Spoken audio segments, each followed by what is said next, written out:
Hey, good afternoon, and welcome to another info style video. The last one about the cost of van life seemed to be fairly popular, judging by the comments. And so I thought I'd put another one out covering the hotly contested topic of parking, park-ups, etc.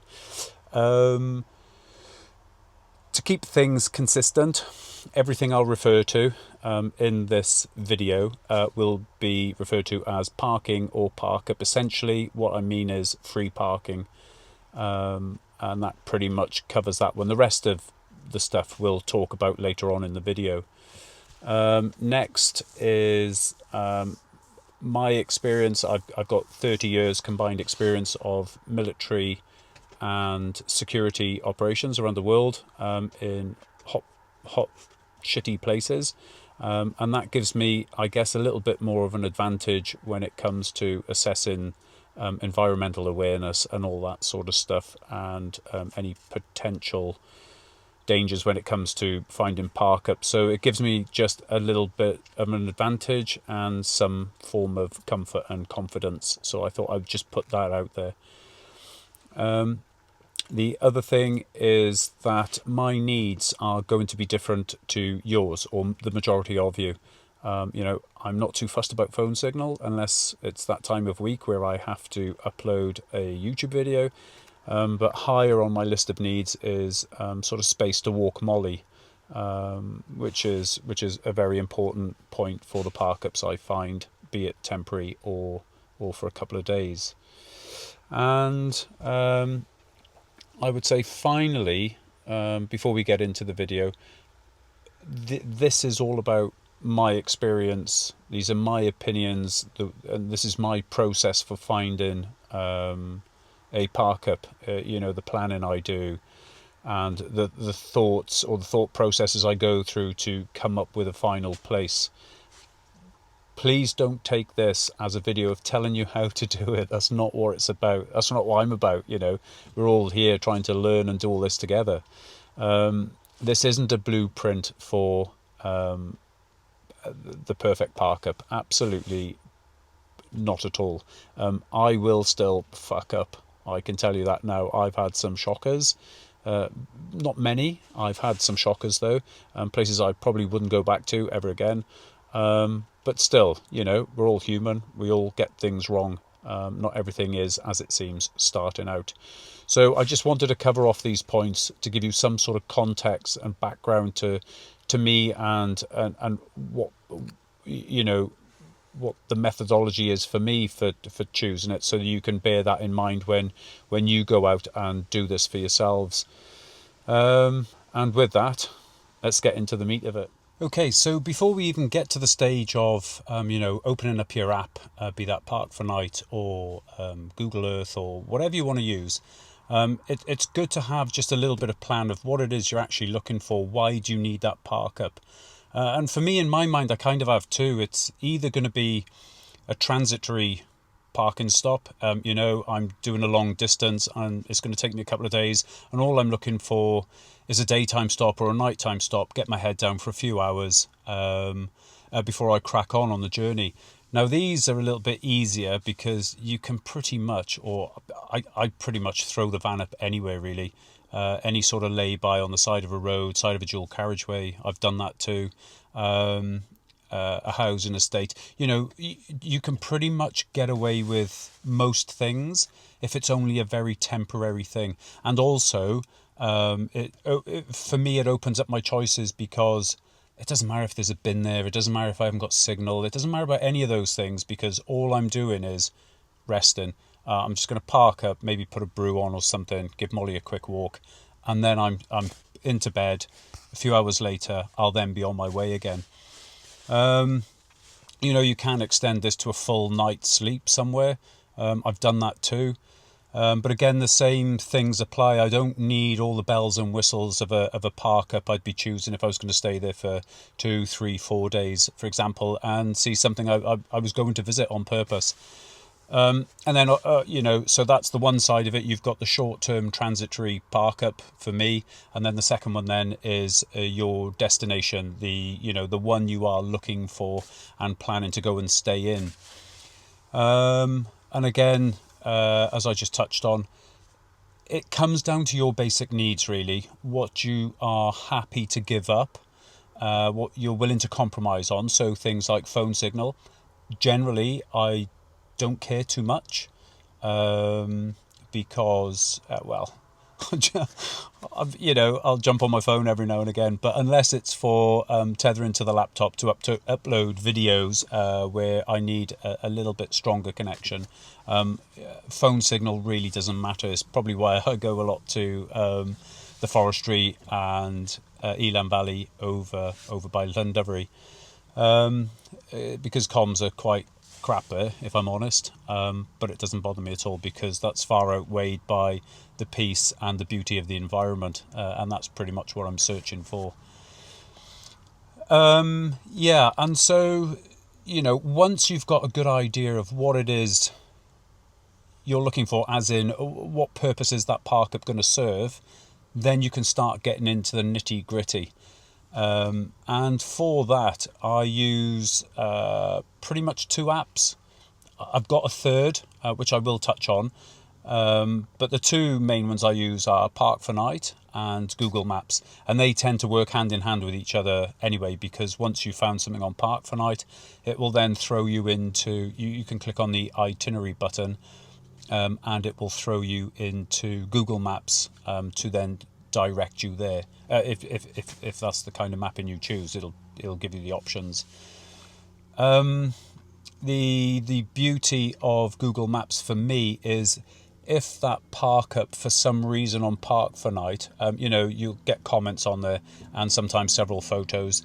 If all that looks okay, but you're still not quite sure of the wider environment, or it's on the edge of a little village and there's not much information in the comments, with Google Maps, you can then go to that same area, do Street View, and virtually walk up and down that street, so you can get a better sense of the size of the lay-by or park-up, a parking space, how far away it is from the main road. If there is a village close by, you could do the street walk all the way down to that village, just to get a better sense of what that village looks like.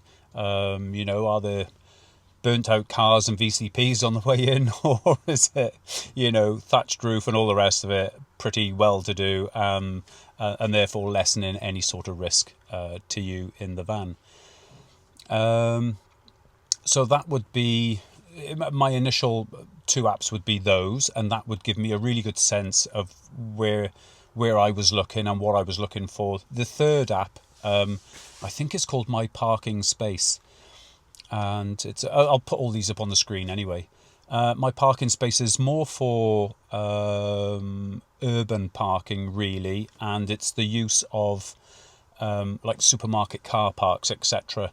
Because a lot of those car parks are run by third-party parking companies, if you like. They offer up spaces within these supermarkets, so you can. I think the last time I actually looked at this was in Sainsbury's in Nairn in Scotland. I was there. It's in one of the videos, the Scottish videos, and it's where I was meeting a friend. And so I was in Sainsbury's and I put the parking spot in. Said I wanted to stay there actually for the whole weekend, just to see what it would give me. And it came up, and it was something like £3.50 or £4 for, I think it was going to be 48 or 50 odd hours of parking. In the end, I didn't need to use it. I found another spot close by my friend's house. And yeah, so there is that one. But like I say, and also, as I touched on in video 24, when I talk about the costs of van life, I'm not really a town person for parking. I like to visit them, don't get me wrong, especially if it's got something of interest in the town, like a castle or a cathedral, or there's a particular shop I want to go to, as I did in Fort William not so long back.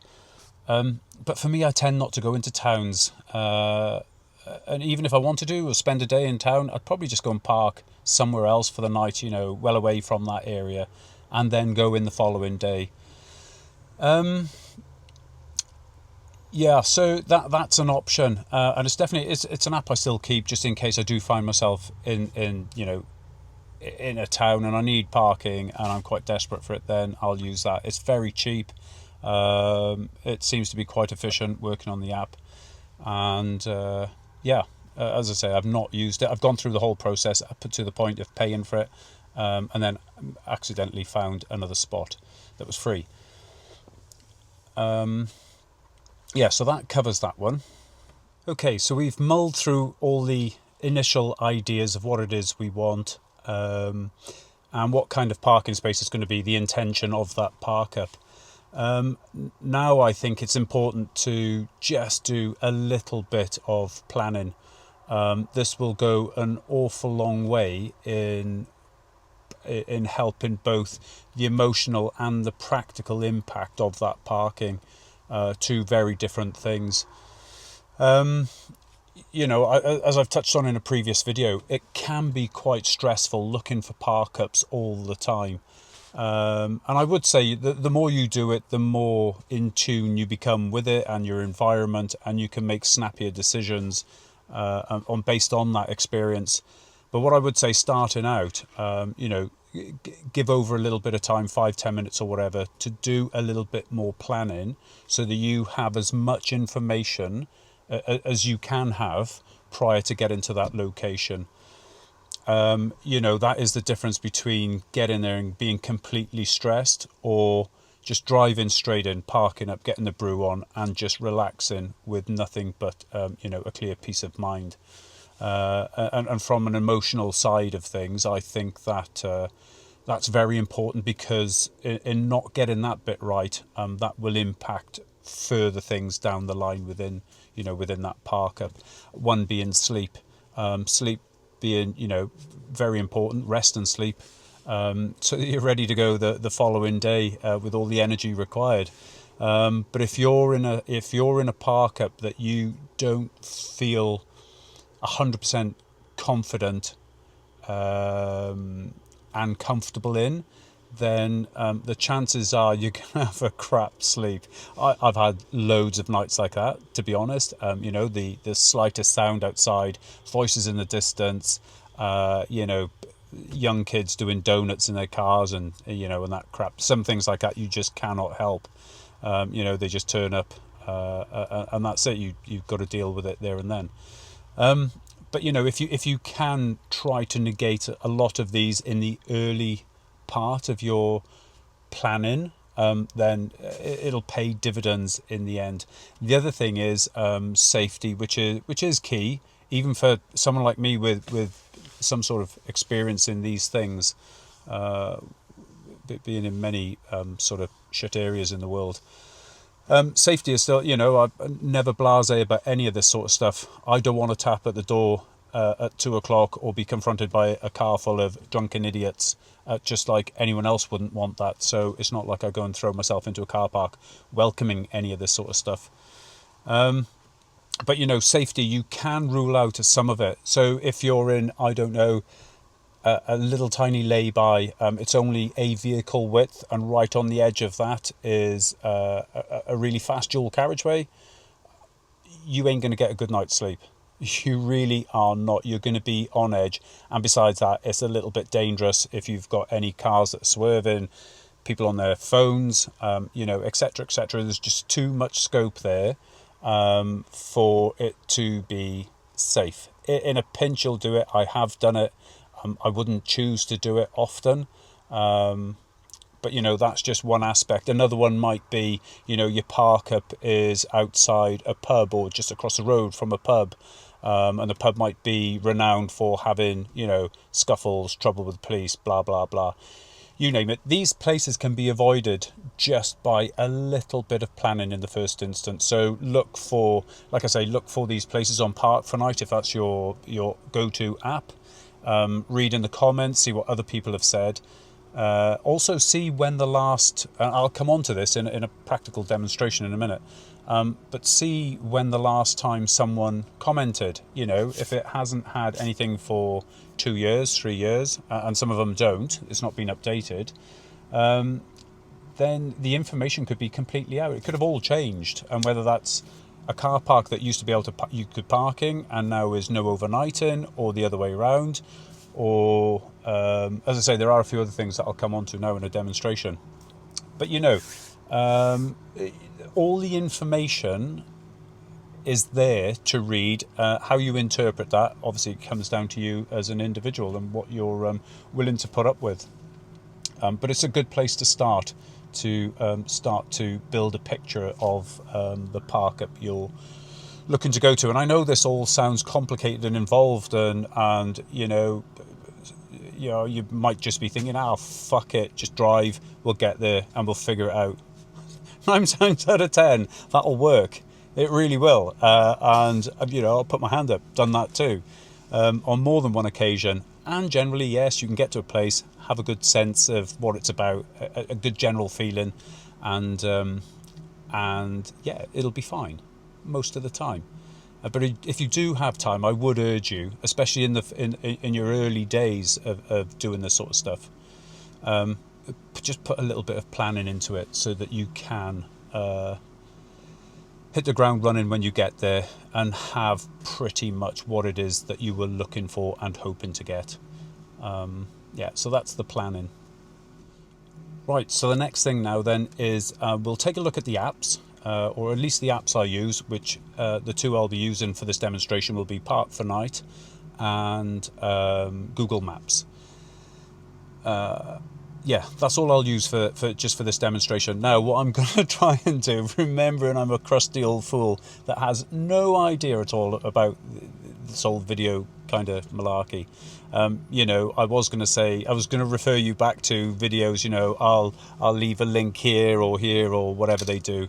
That's all very well and good. It sounds fantastic, but I don't know how to put a link there. So I'll just try and remember what video it was in, if I can remember it, and I'll just verbally say where to find it, because yeah, technology and me and this whole social media thing, yeah, it's a bigger learning curve than van life. So what I'm going to try and do is a screenshot or screen recording type thing on my phone, and I'll visually talk you through what I'm seeing in the Park for Night and different things on that one, and then we'll jump to Google Maps and see if that makes life any clearer. So if it works, brilliant, it'll be in you. If it doesn't, this whole section is getting binned because it'll be shit. Right, so what we're going to do, we'll open up the app. Okay, so the first thing we're going to do then, we'll go into my van life folder and we'll tap on that one, and then inside there you can see all the other ones I use within the whole realms of van life, if you like, but it's the two central ones we're looking at, Maps and Park for Night. But first off, we'll go into Park for Night. Alright, so that's basically on an area where I was last week. And that's I'll use that anyway. Just one before I go into this, if you have a look in the top corner, the top right corner of your screen, I'm going to tap on that button now. Says he. No, not that one. Oh my God.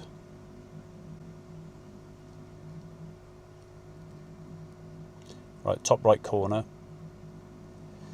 And that brings up your filters of what you want to specifically look for. So I've got surrounded by nature and parking lot day and night. I'm not really interested in the rest. However, they're all there so you can search, you can make your searches by filters. Also, it gives you a legend of the map. So you can look at all the icons there and what they mean on the map when you're looking at it in full. So apply the filters. And we're now going to zoom in to, so we've got Llandovery just there in the centre, and if I come north of that, we've got Llyn Brian, where I was last week. So we're looking to stay there in the area. You can see straight away at the top part there, you've got a parking and a tree, and then down the bottom, the southern end, you've got a photograph and a parking. So we'll click on that parking, and this is actually a parking I used the other day, unnamed road, and let's see what they say about it. So straight away, whoever created this listing in the first place will give you their thoughts on it and in setting it up. And then underneath then you've just got it'll tell you no services, parking cost is free, number of places is 4. Okay, I can tell you now, the number of parking places there would quite easily be at least 8, if not a dozen. So I would say 4 is incorrect. I mean, that's a dozen parking spots for anybody, cars, etc., not just campers. Okay, open all year round, and then we go into some of the comments. Now, I saw one earlier on. Who was it? So yeah, this one here, Louise Jane, put no internet and toilets out of order. Now, bearing in mind this was May 2024, I can tell you now, as of last week, there was 1 bar of signal, which was enough for WhatsApp and stuff like that, and the most basic of surfing on the internet. And the toilets are in order, so that's fine. And there are also a couple of bins there, which were very handy. Yeah, so, if I, in going to this spot, I would read all these things, and then that would help form a picture. At this point here, I'd like to say, and I can't prove anything, it's only what I've heard, third hand, but sometimes in really popular areas, you will get locals from that area that will create an account, come into this, and they will leave negative comments hoping to put off vanners. If this is true or not, I really don't know. I don't see why it couldn't be. However, again, that comes down to you guys, how you interpret all this information and what you choose to believe or not in, making a decision to yourself as to whether you choose or don't choose this area. Okay, and it's also... he does go on to say about other car parks in the area, one being to the north, which is at the dam, and one being down at in the southern direction at the RSPB site. So, and this is good to know for something I'll come on to a little bit later about having choice. So again, you can now look at the photos that have been taken of the area. That's the lower car park. Yeah, so you've got 4 photos, so not really an awful lot to go off. Views look good. And as I say, already, just from going off this one here, we've already found 3 things that aren't really true. There are more parking spaces available there than just 4, and the toilets are now in order, and that there is signal. Depending who you're with, I'm with EE. Of course, they might have been something else, and they didn't have signal. That's not to say they were wrong. It's just that for EE, there is partial signal there, enough to get your basic messages through. So that's Park for Night, and if we wanted to go to that one, you would just go on unnamed road, go to itinerary down there on the left, and then choose how you would want to go there. So I always go default would be Google Maps. And there you are. So from where I am here, currently recording this, just outside Abergavenny, 1 hour 38. And that's that. So how would I use this now in conjunction with Google Maps? Well, in the first instance, it's going to get me there. But also I'll come out of all this now. Yes, want to exit, and then I'll just go straight into Google Maps. And again, because I was looking at this earlier, we're back into Llynbrian, and I'm in satellite view. So this is what it's showing me. So you've got all this top area here, which seems to have a vehicle there right in the centre. You've got the bottom car park there, which is the designated with the P for parking. And actually, just in the bottom of your screen there, if I just, it's around about there where you can see it bipping on the screen, there's another couple of parking spaces there as well, especially if you're travelling as a couple of vans, because there's only one way into it. But then they mention the one to the north, so if we follow the road around to the north, and then up the hill to there, and then that's the top parking. Now this isn't actually mentioned on Park for Night, but just with a Google, just by reading the comments in Park for Night and then doing a Google Maps overview, in satellite form, you can actually see there. And I've got to tell you, this parking space is immense. It's huge. You'll get a ton of vehicles in there. And yet it's not on Park for Night, so that's just one of those things, and this is why it's always good to look in the general area. So you've got that, toilets are functioning like I said, and you've got a couple of bins, and then come back down to the main one that was there, and then they said something about an RSPB thing being down here somewhere. There we go, RSPB Gwynfrydinus, and you have a look on that. There you go, and there's another big car park there. Now let's see if we can have a proper look at that. We'll click on that there, and now we're into street view of that car park, and there we go. Come to the side a little bit.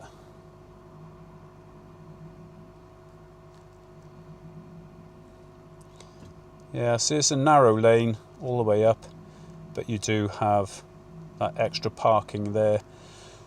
So this is good, especially from a planning point of view. This makes it abundantly clear, and so it's helpful, but you could use this ethos going forward with any other parking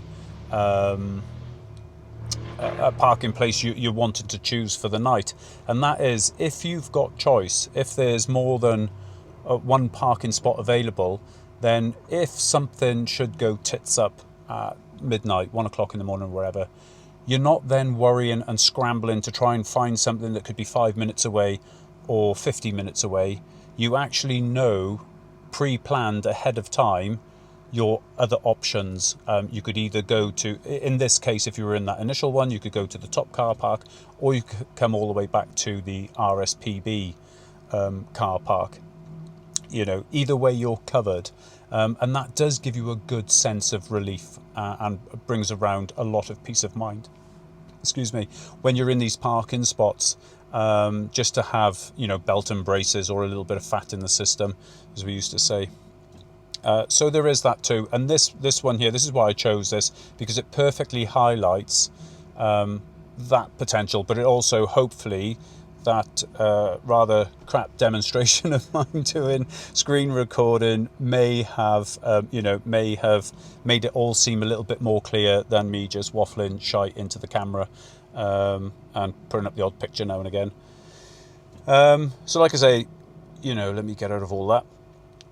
I think, the more, like I've touched on a couple of times, the more you do this, the easier it'll become, and the more intuitive it'll be. You'll rock up at a place and you'll pretty much know straight away whether it's going to work or not. And I think, that's about as much as you can do with the apps. Then it comes down to, once you've formulated all that, you stick your GPS to go, and then you obviously go towards your destination. One thing I would add here, I'll probably put in the tips at the end if I can remember it, but I'll put it here now, just while it's in my mind. And that's, like, wherever I'm going, I tend to have the GPS on just so it's showing that blue line. And A, I know where I'm going, but B, it kind of keeps me on track rather than getting distracted and just going down random country lanes. But what I tend to do, as soon as I'm getting close to the place I'm going to, maybe 15 minutes away, I'll look at the thing and see how far away I am. And from there, if I'm within that timeline, then I'll start looking on the road for other options. So big lay-bys and all the rest of that. Anything that could support me for that night, I will look at that. So that, again, if I go into this option that I've chosen through my planning and everything else, and that isn't quite what I was hoping for when I get there, I already know all I got to do is turn around, and the maximum of 15 minutes or so, I can be at a place that I drove past and found was suitable in an initial sort of look at and a drive past on my way in. And that in itself is also, I find for me anyway, really helpful. And again, it helps to ease the stress and the pressure of finding that one place that you're looking for. You may have driven 2 or 3 hours to get there, only to be let down because, there's already 2 or 3 vans in there. You don't want to you know, make it overcrowded, or you may just be looking for total peace and isolation, and you don't want to spend time with other people. You know, whatever your reasons are, and wherever you choose to do that, that's up to you. You know, there's no blueprint for this. You just need to go out there and do it and enjoy it. But yeah, so I tend to try and eyeball things as I'm driving into my destination. I find it helps an awful lot. Right, this section, I thought I'd include it just to cover it off, but it'll be a very short one. You'll notice throughout, for consistency, I've just said park up. For me, park up is just because that's what I'm doing. I'm parking the bloody van. It's no need to label it or make it complicated or anything else. I'm parking the bloody van. It's a park up. Obviously, in a previous video, I touched on the 3 pretty much different types of parking spots: campsites, park ups through, I forget what it's called now. Brit stops. So, you know, those that are offered by pubs and farmers and stuff like that for a couple of quid. And then you've got your parking, free parking that I call it. This whole video is obviously just about the latter. It's about free parking. Now, I know there are several labels that people like to use for this. And, you know, I guess in certain scenarios, one is more applicable than others. But for me, they're all interchangeable, and they are just labels. So you've got your wild camping, generally for, you know, you're out in the sticks, away from civilization, you know, just out in nature and everything else. Then you've got your off-grid. But then you've got your pedants that say, well, how can you be off-grid? You know, you've got a mobile phone signal. Well, yes, well, unless you want to go and live in a cave and, you know, start fire from flint, then pretty much, you know, there's going to be some sort of modern type twist on whatever we're doing. And then the final one is stealth. Look, I'm in a mint green van. I don't think I'm ever going to use the term stealth, because unless Ben and Jerry's ice cream factory are having a special promo on mint ice cream and the car park is full of promo vans all that colour where I can slip in, I'm never going to be stealth. Christ, I even think I could be seen by the International Space Station. That's how much of a beacon this bloody van is. So stealth is off the table for me. The other two, wild camping, off-gridding, call it what you like. It really matters not. I just, for me, there is, you know, aside the campsites and all the rest of it, when we're talking solely of this style of parking that I've been doing for the past 5 months, there are just 2 types. It's either free or it isn't free. And I have paid for parking up in Scotland where you get the invitation to pay or donations. You know, I do contribute to those. But no, I'm a bit too long in the tooth to get bogged down with labels of what this is. I'm a bloke in a van and I want to park it, and I don't really want to pay anything if I can help it. That's where I'm at. And so that's this section complete. Those are your types of parking.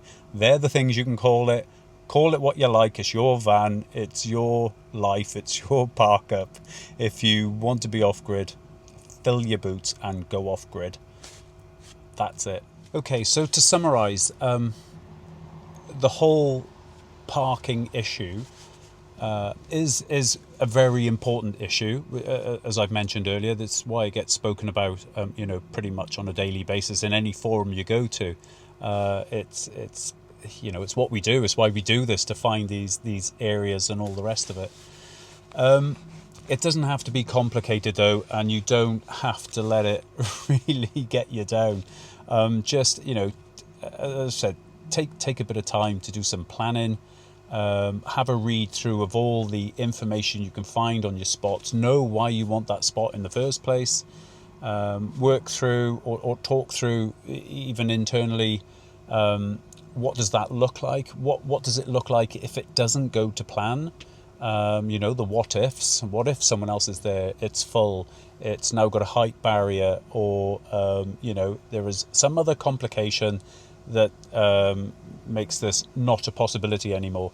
You know, and I think once you've internalized all that, you are then prepared to go out and go and find this place. You know, use your apps, Like I say, have all the information, get there, and then once you're there, sit there, make a brew, go for a little walk, soak up the environment and the feeling of the place. What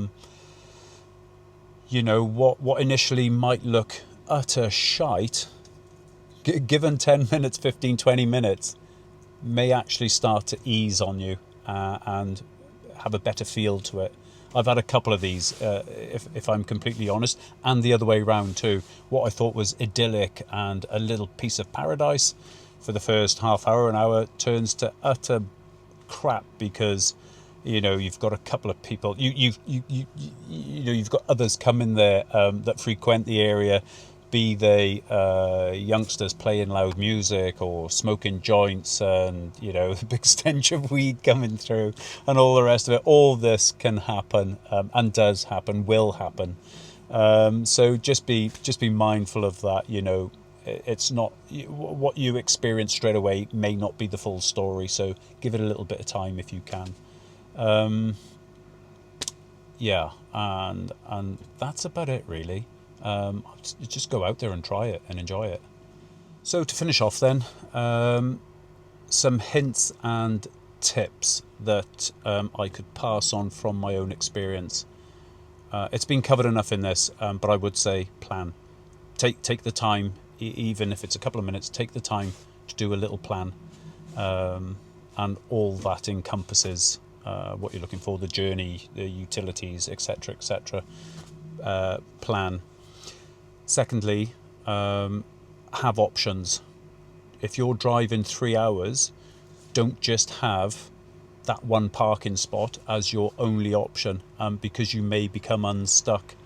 Have several parking options in and around that area if you can, that suit your needs on paper.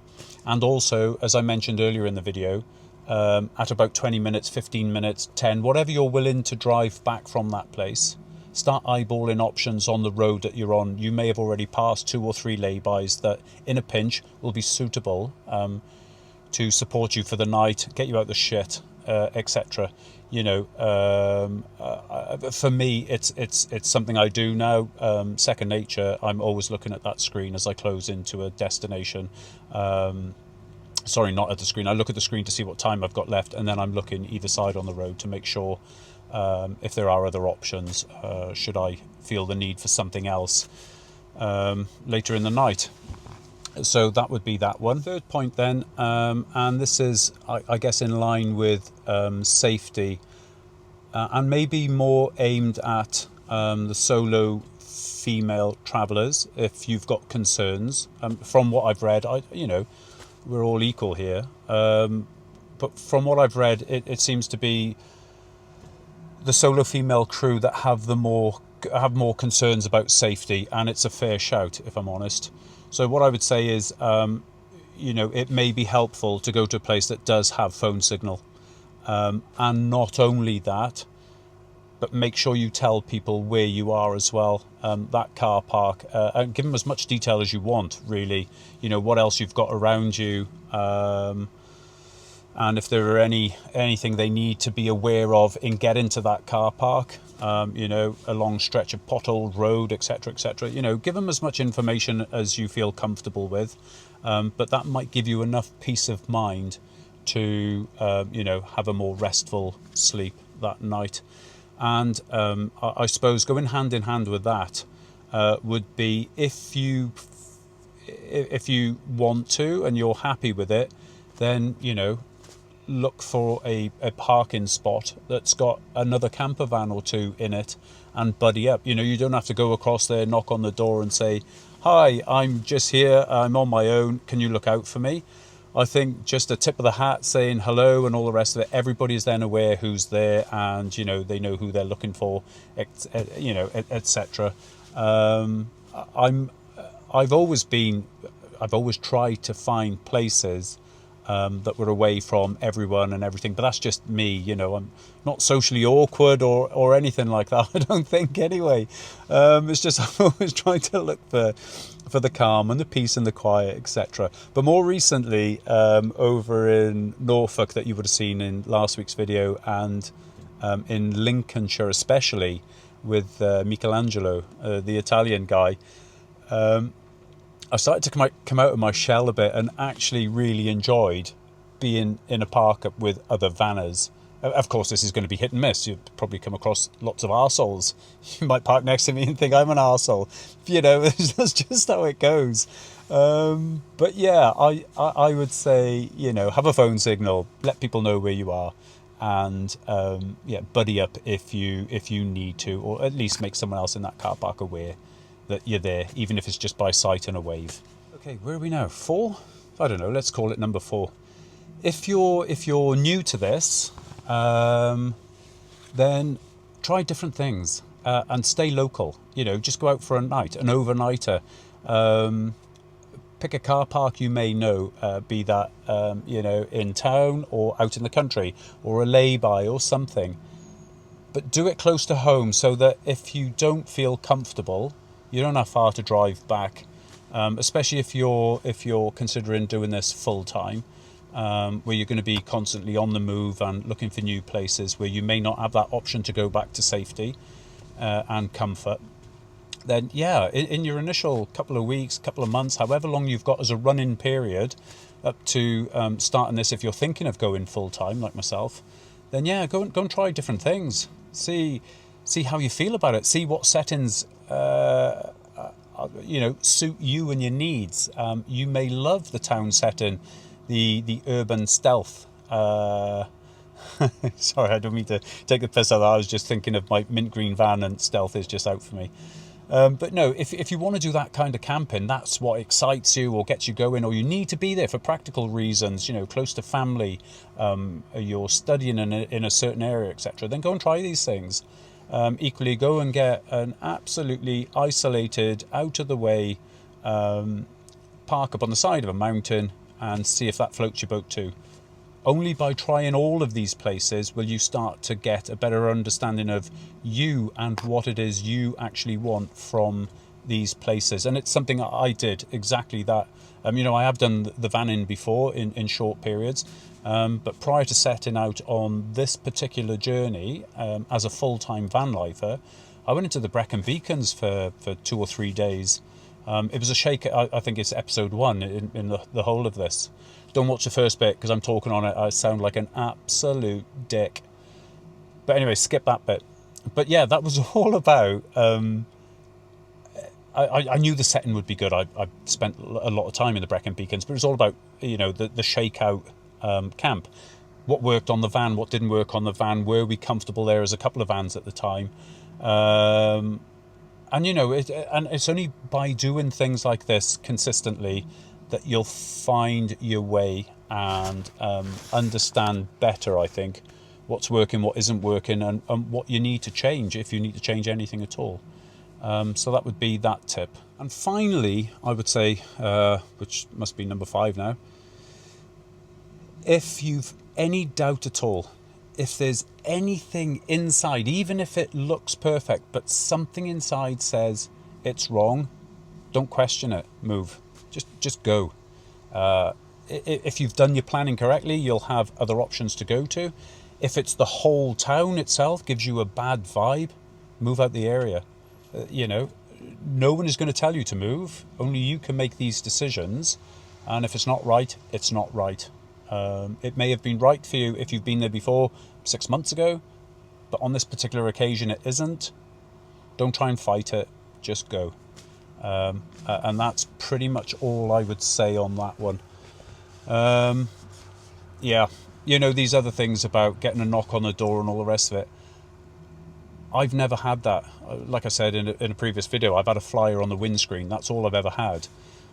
And what would I do if someone knocked on my door at 2 a.m? I don't know. I really don't know.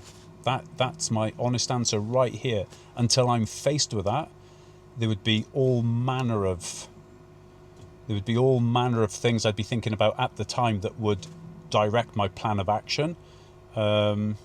It's too easy, just to sit here and say, oh, well, I shine a really bright torch on their face, call the police, open the door and hit them with a baseball bat, blah, blah, blah, yeah, whatever.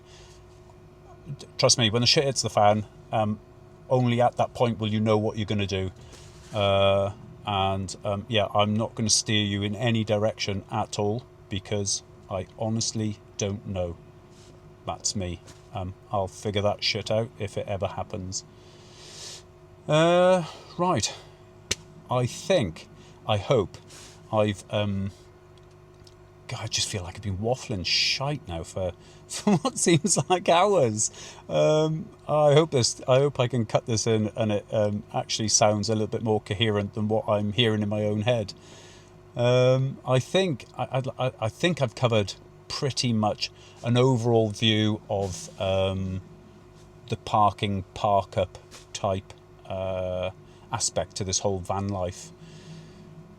There will be things I've missed, and I can only apologise. If I do remember, I'll pin it in a comment in the comment section, or as I'm editing this, I'll overlay it in some sort of text form.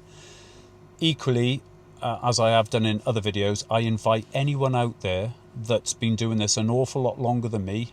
To be honest, it doesn't matter how long you've been doing it. If you've got other really, really helpful information, tips, etc., that we could all benefit from and all learn from, then by all means, absolutely drop them in the comments so we can all read them and try and better our own experiences as we continue doing this van life.